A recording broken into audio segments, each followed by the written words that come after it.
वारिस पंजाब के मुखिया और खालिस्तान समर्थक अमृतपाल सिंह के बारे में जो खुलासा हो रहा है वो हैरान करने वाला है। अब जो खबर सामने निकल कर आ रही है उसके मुताबिक अमृतपाल अलग देश बनाने के लिए पंजाब में आतंक का राज दोबारा लाना चाहता था। वहीं उसकी पत्नी किरणदीप कौर के बारे में बड़ा खुलासा हुआ। ब्रिटेन की सीनियर इंटेलिजेंस अफसर के हवाले से बताया गया है कि किरणदीप कौर बब्बर खालसा इंटरनेशनल नाम के खालिस्तानी आतंकी संगठन की मेंबर है। इस इंटेलिजेंस अफसर ने बताया कि सबूत है कि अमृतपाल सिंह की पत्नी बीकेआई के लिए धन उगाही करती रही है। किरणदीप कौर को साल 2020 में 5 लोगों के साथ ब्रिटेन में गिरफ्तार भी किया गया था। अमृतपाल सिंह ने इस साल फरवरी में किरणदीप कौर से शादी की थी।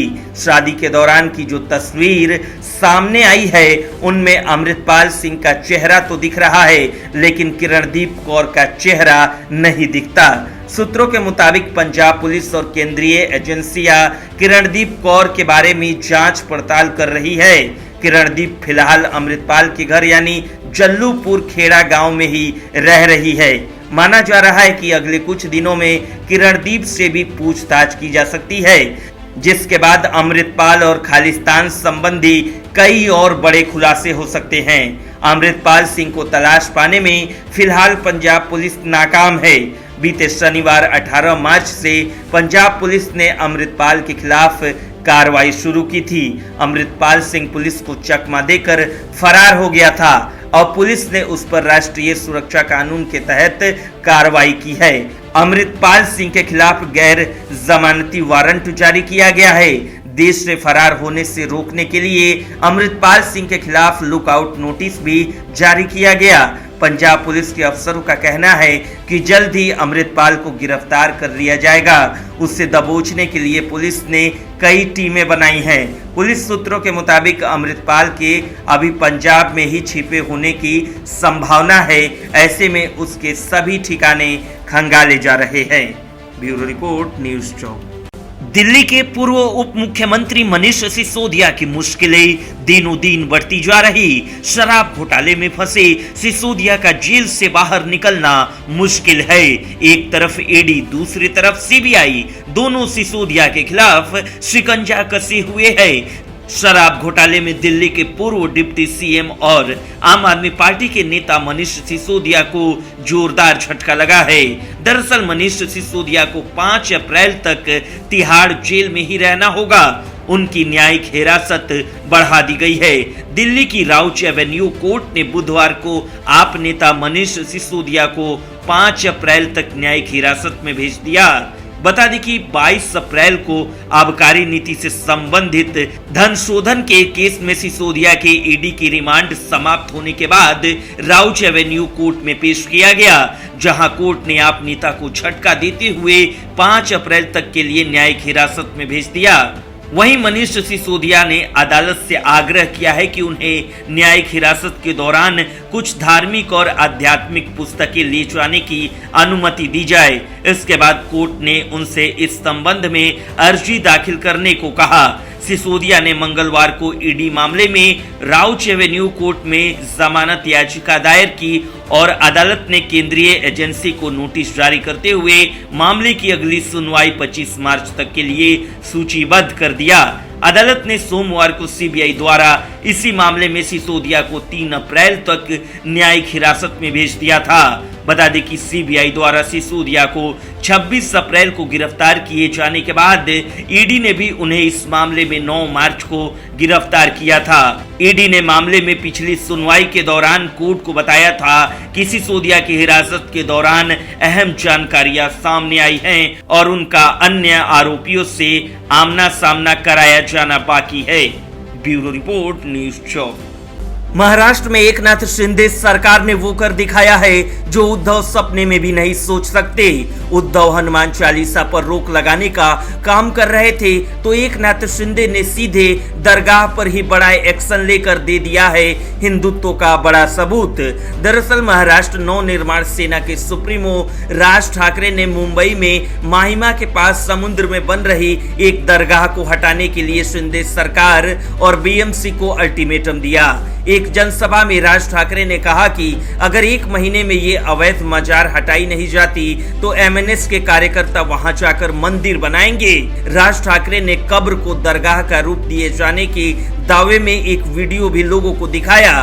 वीडियो में दिख रहा है कि समुद्र के बीच टापू में एक कब्र है, वहां निर्माण हो रहा है, कुछ लोग वहां प्रार्थना करते भी दिख रहे हैं। राज ठाकरे ने कब्र को हटाने का अल्टीमेटम देते हुए कहा कि पिछले 2 साल से ये दरगाह बनाई जा रही। उन्होंने कहा कि एक और हाजी अली दरगाह।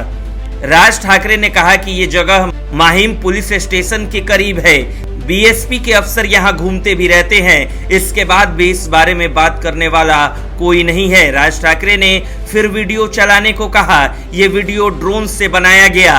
राज ठाकरे ने फिर पूछा कि ये दरगाह किसकी है, किस मछली की है। राज ने कहा कि अगर सरकार बनी तो सब सीधा कर दूंगा। उन्होंने इसके बाद अल्टीमेटम दिया और कहा कि अगर 1 महीने में माहिम में ये मजार न हटी तो वहां बड़ा गणपति मंदिर बनवा देंगे। अपने संबोधन में महाराष्ट्र के सीएम एकनाथ शिंदे को नसीहत भी दी। राज ठाकरे ने कहा कि एकनाथ शिंदे को उन जगहों पर जाकर जनसभा करनी चाहिए जहां उद्धव ठाकरे नहीं गए। राज ठाकरे ने कहा कि एकनाथ शिंदे को महाराष्ट्र की समस्याओं को सुलझाने पर ध्यान देना चाहिए। हालांकि राज ठाकरे के अल्टीमेटम के बाद दरगाह के खिलाफ एक्शन हो गया और इसे हटा दिया गया। ब्यूरो रिपोर्ट, न्यूज़ चौक।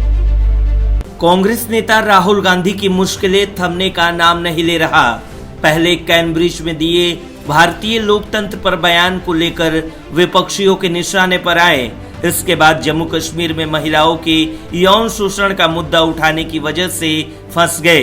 इस मामले में बीते दिनों उनसे दिल्ली पुलिस ने पूछताछ भी की थी, जिसे लेकर कांग्रेस ने पूरे देश में खूब हो हल्ला किया था।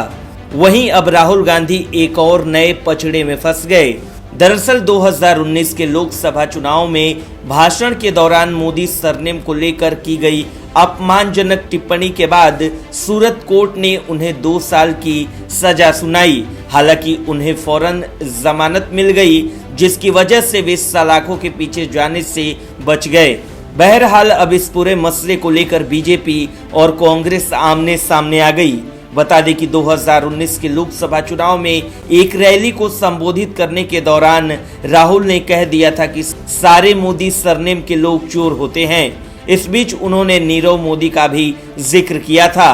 बता दें कि राहुल के इस बयान को लेकर देश भर में बवाल हुआ था, जिसके बाद उनके खिलाफ मानहानि के तहत मामले दर्ज करवाए गए, जिस पर सुनवाई हुई और कोर्ट ने उन्हें 2 साल की सजा सुनाई, लेकिन बाद में उन्हें जमानत मिल गई। उधर कोर्ट के फैसले को लेकर कांग्रेस ने कहा कि बीजेपी लगातार विपक्षियों की आवाज कुचलने की कोशिश कर रही है, जबकि बीजेपी का कहना है कि राहुल ने अपने बयान के जरिए पूरे मोदी समुदाय को बदनाम करने की कोशिश की थी, जो कि निंदनीय है। वहीं अब लगातार सवाल उठ रहे हैं कि क्या कोर्ट के इस फैसले के बाद राहुल गांधी की संसद सदस्यता पर खतरा मंडरा रहा है। कानून के मुताबिक किसी भी सियासी नुमाइंदे को किसी मामले में 2 साल या उससे अधिक सजा सुनाए जाने के बाद उसकी संसद की सदस्यता पर खतरा मंडराने लगता है। इस बात की संभावना बढ़ जाती है कि उसकी संसद की सदस्यता निरस्त की जा सकती है। वहीं अब जिस तरह से राहुल को इस मामले में 2 साल की सजा सुनाई गई है, उसे देखते हुए माना जा रहा है कि उनकी संसद सदस्यता जा सकती है। ऐसे में देखना दिलचस्प रहेगा कि सियासी मोर्चे पर उनके विरुद्ध क्या कुछ कदम उठाए जाते हैं। उधर बीजेपी लगातार संसद की सदस्यता रद्द करने की मांग कर रही है। वहीं अगर उनकी संसद सदस्यता रद्द होती है तो वे 6 वर्षों तक चुनाव नहीं लड़ पाएंगे। ये कांग्रेस के लिए बड़ा झटका होगा। ब्यूरो रिपोर्ट, न्यूज़ चौक। बीते साल शिंदे ने उद्धव ठाकरे से बगावत कर महाराष्ट्र में तहलका मचा दिया। इसके बाद शिवसेना दो टुकड़ों में बंट गई। मुख्यमंत्री रहे उद्धव ठाकरे अचानक विपक्ष में चले गए और शिंदे राज्य के सीएम बन गए। इसके बाद से ही उद्धव ठाकरे अपनी पार्टी बचाने के लिए संघर्ष कर रहे हैं और उनके रिश्ते बीजेपी से काफी खराब हो गए। लेकिन गुरुवार को अचानक विधानसभा में अलग नजारा देखने को मिला। डिप्टी सीएम फडणवीस और पूर्व सीएम उद्धव ठाकरे साथ नजर आए। दोनों एक दूसरे से काफी देर तक बातें कर रहे थे। इस मुलाकात ने महाराष्ट्र में नए कयासों को जन्म दे दिया। यही नहीं, सदन में चर्चा के दौरान उस वक्त नजारा एकदम बदल गया जब बीजेपी नेता और मंत्री सुधीर मुनगंटीवार ने उद्धव ठाकरे से इशारों में ही साथ आने को कहा।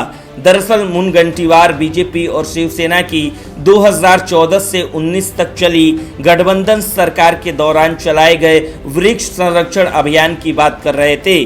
उन्होंने कहा कि जब मैं ये योजना शुरू की थी उस दौरान राज्य के सभी प्रमुख नेता मौजूद थे। इस बीच उद्धव ठाकरे कुछ बोलने लगे। उद्धव ठाकरे ने कहा कि आपके द्वारा लगाए गए पेड़ों में फल नहीं लगे हैं। इस पर मुनगंटीवार ने कहा कि हम आपसे बार बार कह रहे हैं कि पेड़ फल देगा, लेकिन आपने पेड़ से नाता तोड़ दिया, उसका क्या करें। सुधीर मुनगंटीवार ने कहा कि अभी कुछ नहीं बिगड़ा है, उद्धव जी एक बार फिर विचार करें। सुधीर मुनगंटीवार के इस बयान को लेकर कहा जा रहा है कि उन्होंने संकेतों में उद्धव ठाकरे को साथ आने का न्योता दिया। गौरतलब है कि आने वाले दिनों में बीएमसी चुनाव भी होना है। इसके अलावा राज्य में कई और चुनाव होंगे। 2024 में लोकसभा चुनाव भी होना है। जिस तरह से उद्धव ठाकरे अकेले दिखाई दे रहे हैं, ऐसे में अगर वो बीजेपी के साथ दोबारा जाने का फैसला करते हैं तो राज्य में बड़ा सियासी उलटफेर हो सकता है। Bureau report, news 24।